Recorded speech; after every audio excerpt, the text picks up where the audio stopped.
Let me take a wild guess. You already know that diets screw people over. That's why you're listening to this audiobook. After years of trying so hard to lose weight, your relationship with food is still chaotic. Do you even remember a time when you could just eat a meal without overthinking it? When you didn't feel like you were one bad food choice away from disaster? When you actually knew what hunger felt like, instead of constantly second-guessing your body? There's something deeper happening here, a frustrating paradox, where the harder you chase thinness, the further away it seems to drift. By now, your diet CV would impress even the most hardcore weight loss gurus. Weight Watchers? Check. Keto? Been there. Intermittent fasting? Atkins? Those chalky meal replacement shakes? Done, and unfortunately done. You could seriously teach a masterclass in macronutrients at this point. But here's the wildest part. Each diet attempt becomes harder to sustain. The control periods get shorter. The rebounds get more intense. Never eating again feels more achievable than eating flexibly, whatever that means anymore. Alternatively, drinking 3 bland shakes a day feels simpler than figuring out regular meals. And those magical moments when you were actually happy with your weight, they've been painfully brief because maintaining your target weight feels impossible.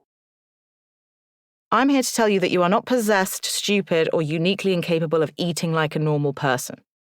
Instead, you have been trying to win a game that's rigged against you in every possible way.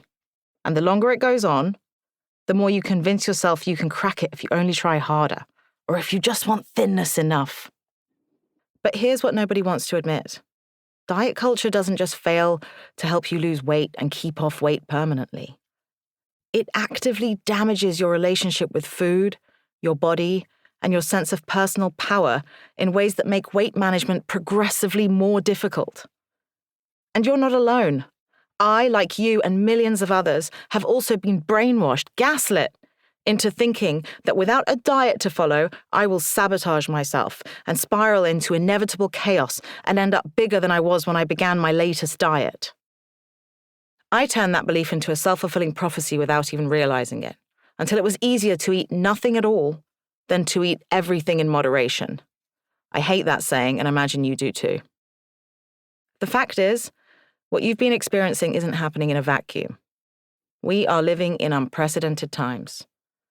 We are bombarded with more weight loss products, food rules, and conflicting health information than any other generation in human history. Social media feeds us a constant stream of before and after photos, transformation stories, and impossible body standards. Every grocery store aisle, every restaurant menu, every social gathering has become a minefield of choices that feel morally loaded. We also have access to more weight loss options and diet advice than ever before. Intermittent fasting, plant-based, carnivore, macro counting, intuitive eating, medical weight loss, surgical interventions, yet obesity rates keep climbing. The more solutions become available, the more powerless, confused, and broken people feel around food. What I'll show you.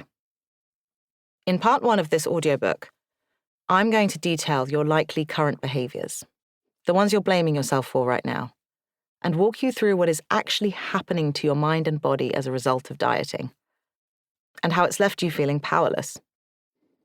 My guess is that you've never changed the way you eat, if not to lose weight. Maybe you decided to become a vegan or go gluten-free for health reasons at some point, but you were probably still hoping that the scales would drop as a result. Maybe eating sensibly feels impossible for you, and you can relate to an alcoholic who finds it easier not to drink than to have just one. Perhaps you wish you didn't have to eat at all. Maybe you're always going to extremes. When you're good with food, you're really good. And when you're bad, you're really bad. You can't seem to find that middle ground, which other people apparently navigate so easily. Maybe you've noticed that certain foods, especially processed foods, seem to have a greater hold on you than other people. You can't just have one biscuit or one handful of crisps. It's all or nothing, and all usually wins. Maybe you're someone who succeeds at everything else in life. You can manage complex projects, make difficult decisions, and solve problems that stump other people. But you just can't figure out how to eat normally.